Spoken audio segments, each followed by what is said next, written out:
अस्सलाम वालेकुम and once again welcome to my YouTube channel.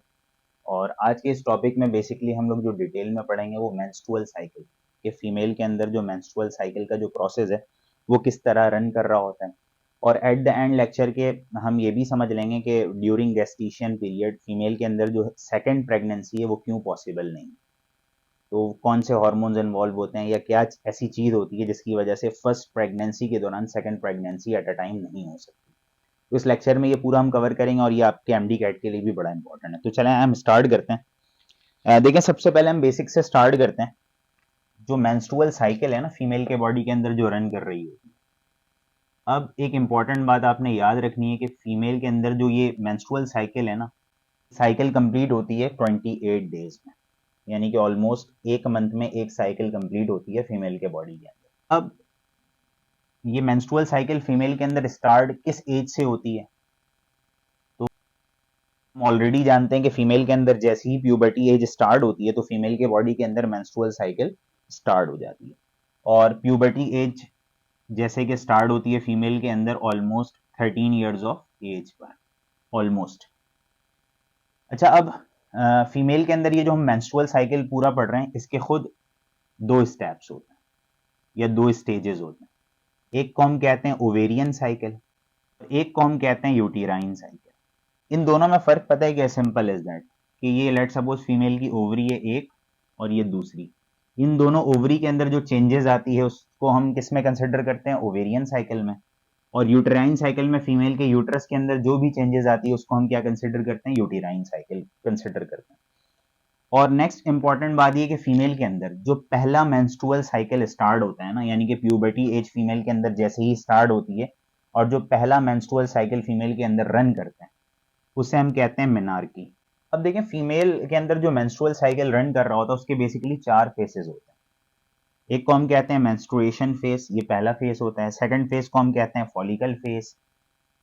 Third phase को हम कहते हैं दैट इज ओव्यूलेशन फेस। और फोर्थ फेस को हम कहते हैं that is corpus luteum face. तो एक एक करके हम पढ़ते हैं, लेकिन हम जो पढ़ना स्टार्ट करेंगे ना बेसिकली हम फॉलिकल फेस से पढ़ना स्टार्ट करेंगे। पहले हम फॉलिकल फेस पढ़ते हैं, फिर ओव्यूलेशन फेस आ जाएगा हमारा, फिर कॉर्पस ल्यूटियम फेस आ जाएगा। जब ये तीनों फेसेस हम पढ़ लेंगे तो ऑटोमेटिकली हमें मेंस्ट्रुएशन फेस के बारे में पता चल जाएगा। अच्छा देखें, सबसे पहले ना हमें थोड़ा सा ना फीमेल रिप्रोडक्टिव सिस्टम का पता होना चाहिए। इससे प्रीवियस लेक्चर में मैंने फीमेल रिप्रोडक्टिव सिस्टम पूरा डिटेल में पढ़ाया हुआ है, तो आप वहां से देख भी सकते हैं। तो मैं यहाँ पर थोड़ा सा आपको फिर भी ओवरव्यू दे देता हूँ कि भाई फीमेल के अंदर दो ओवरी होती है, ये भी ओवरी है और ये भी ओवरी है। तो मैं यहाँ पर लिख देता हूँ। अब फीमेल के ओवरी के अंदर छोटे छोटे से सेल्स होते हैं, इन्हें हम क्या कहते हैं? ये जो ब्लैक वाला है, ब्लैक वाले को हम कह रहे हैं प्राइमरी oocyte, और ब्लैक वाले के बाहर जो ग्रीन सा जो राउंडेड सा जो सेल है ना उसको हम कहते हैं फॉलिकल।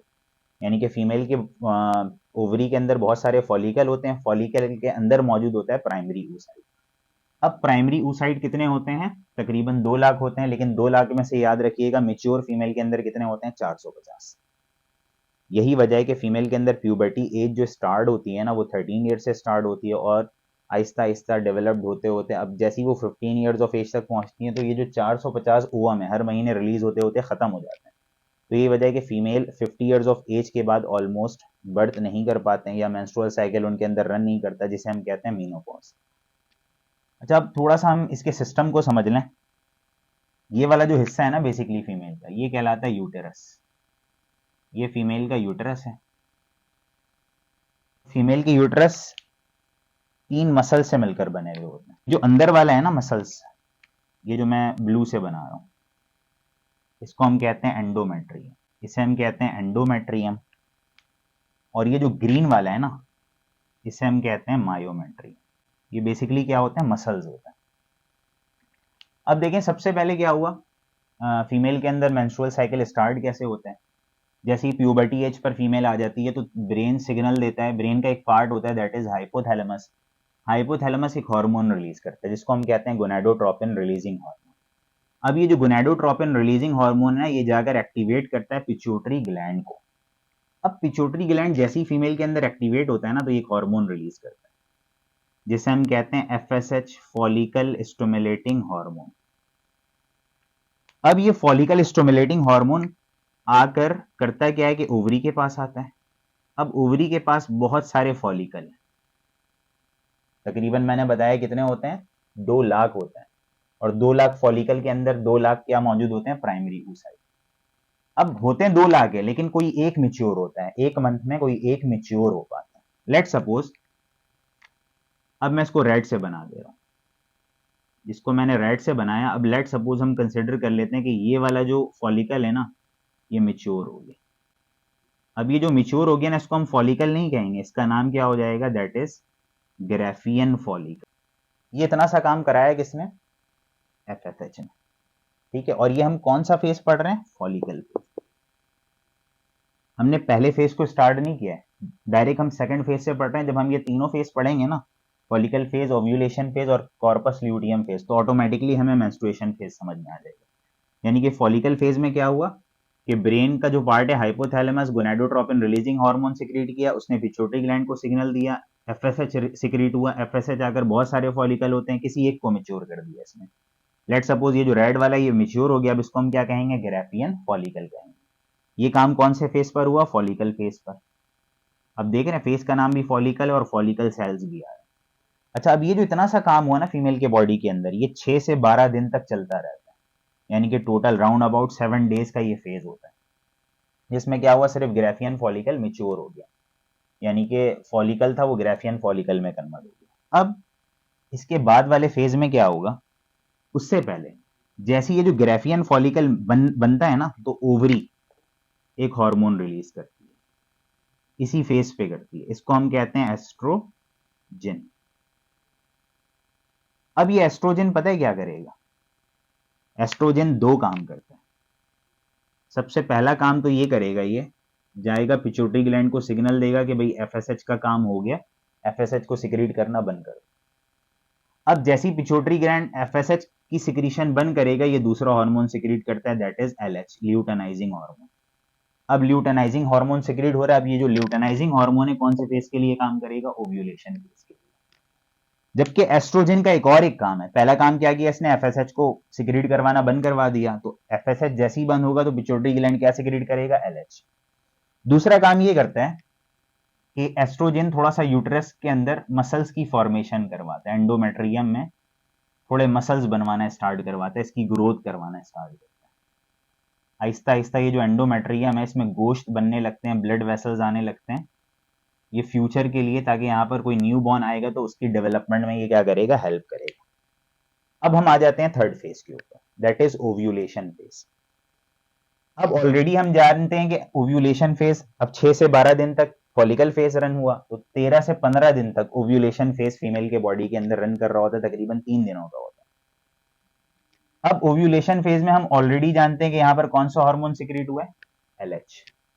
अब ये एलएच पता है क्या करेगा, जैसे कि हमने पढ़ा, अब हम इस वाले ओवरी से पढ़ते हैं क्योंकि यहाँ पर जगह कम है। अब ये रेड वाला जो स्ट्रक्चर है, हम इसे क्या कह लेते हैं, ग्राफियन फॉलिकल। अब ल्यूटेनाइजिंग हार्मोन क्या करता है, ल्यूटेनाइजिंग हार्मोन ये जो एलएच है, ये आता है ग्राफियन फॉलिकल को फाड़ता है।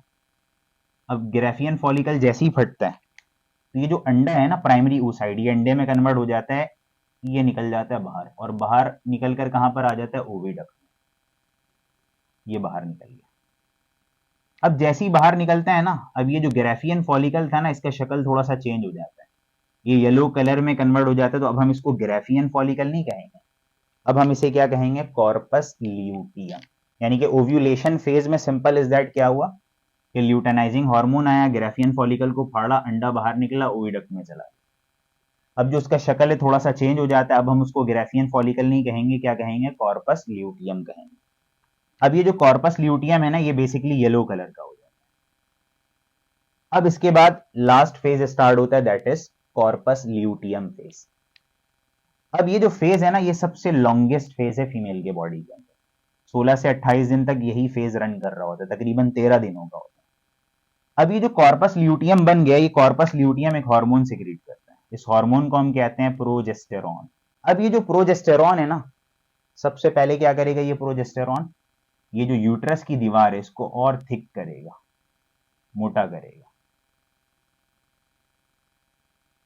और कब तक इसकी फॉर्मेशन करता रहता है यूट्रस की, 16 से लेकर 28 दिनों तक यूट्रस को प्रॉपर तैयार करता रहता है।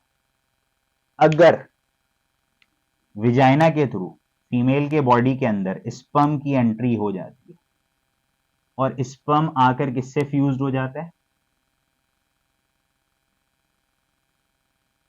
इस ओवम से फ्यूज हो जाता है अगर ओविडक्ट में। तो फ्यूज होने के बाद आप जानते हैं कि क्या बनता है फीमेल के बॉडी के अंदर, जाइगोट। जाइगोट ये नीचे आता है, यूट्रस में अटैच हो जाता है और यहां पर ये 9 मंथ्स तक डेवलप होता रहता है, यानी कि प्रेगनेंसी हो जाती है फीमेल के अंदर। लेकिन अगर फीमेल के बॉडी के अंदर स्पर्म नहीं आया और ये फ्यूज भी नहीं हुआ, जाइगोट भी नहीं बना, तो 28 डेज के बाद यानी कि 28वें दिन के बाद ये जो कॉर्पस ल्यूटियम है ये खुद डीजेनरेट होना स्टार्ट हो जाता है, डिस्ट्रॉय होना स्टार्ट हो जाता है। अब ये क्या हो जाता है, डिस्ट्रॉय हो जाता है, प्रोजेस्टेरॉन की सिक्रीशन क्या हो जाती है, बंद।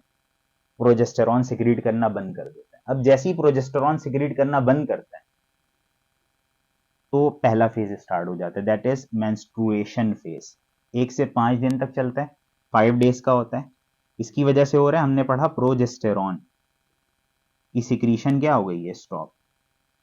जैसे ही प्रोजेस्टेरॉन की सिक्रीशन स्टॉप होती है ना, ये जो पूरा यूटरस जो तैयार हुआ था ये डिस्चार्ज होना स्टार्ट हो जाता है, यानी कि इसकी ब्रेक डाउन होती है और ये फीमेल के बॉडी के अंदर ब्लड की सूरत में बाहर आ जाता है, जो कि 1 से 5 दिन तक ब्लीडिंग होती रहती है। उस फेज को हम क्या कहते हैं, मेंस्ट्रुएशन फेज। फिर अगेन ये फेज फॉलिकल फेज से कंटिन्यू हो जाता है। तो आई थिंक यहां तक आपको पूरा क्लियर समझ में आया होगा। अब देखें, एक बात ये है कि अगर लेट सपोज फीमेल के बॉडी के अंदर जाइगोट बन जाता है, न्यूबॉर्न की डेवलपमेंट यहाँ पर हो जाती है, तो एट अ टाइम जब फीमेल के अंदर प्रेगनेंसी हो जाती है, जाइगोट बन जाता है, अब एम्ब्रियो डेवलप कर रहा है, तो at a time second pregnancy क्यों पॉसिबल नहीं। तो सबसे इंपॉर्टेंट बात, जब यहाँ पर न्यू बॉर्न डेवलप कर रहा होता है तो फीमेल के विजाइना के ऊपर ये जो नैरो सा पार्ट है ना, इसको हम कहते हैं सर्विक्स। अब यहां पर ना सर्विक्स पर एक थिक म्यूकस बन जाता है, यानी कि एक लिक्विड का एक लेयर बन जाता है, जो अगर स्पर्म अगर आना भी चाहे तो अंदर, तो इस म्यूकस की वजह से अंदर नहीं आ पाता। तो फीमेल के अंदर सेकंड प्रेगनेंसी पॉसिबल नहीं है at a time of gestation. अच्छा, दूसरा इंपॉर्टेंट क्या चीज है कि जब प्रेगनेंसी फीमेल के अंदर हो जाती है तो कॉर्पस ल्यूटियम टिल प्रेगनेंसी तक यानी कि 9 मंथ तक इसी हालत में रहता है, प्रोजेस्टेरॉन सिक्रीट करता रहता है और यूट्रस की डेवलपमेंट होती रहती है। जब प्रोजेस्टेरॉन सिक्रीट होता रहता है ना, तो प्रोजेस्टेरॉन सिक्रीट जब होता है तो उस दौरान पिट्यूटरी ग्लैंड से कोई भी हार्मोन सिक्रीट नहीं होता, एफएसएच भी नहीं होगा और एलएच भी नहीं होगा। तो आप जानते हैं कि एफएसएच सिक्रीट नहीं होगा तो कोई एक अंडा मेच्योर होगा ही नहीं, तो फीमेल के अंदर सेकंड प्रेगनेंसी पॉसिबल नहीं। उम्मीद करता हूँ कि ये पूरा लेक्चर आपको समझ में आया होगा। तो नेक्स्ट लेक्चर तक के लिए इजाजत दें, अपना बहुत ख्याल रखिएगा।